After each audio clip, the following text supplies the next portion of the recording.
Well, I'm Margaret Henley, and I'm the director of the Benton Marshall County chapter of Bags of Love.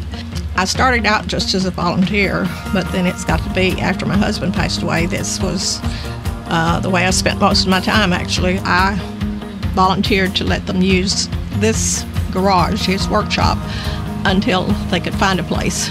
And that was 8 years ago, so they found a place. Well, right now it's all I do. I'm just a full-time volunteer, so, and I try to help anybody that I can, but you know, any situation that I know about.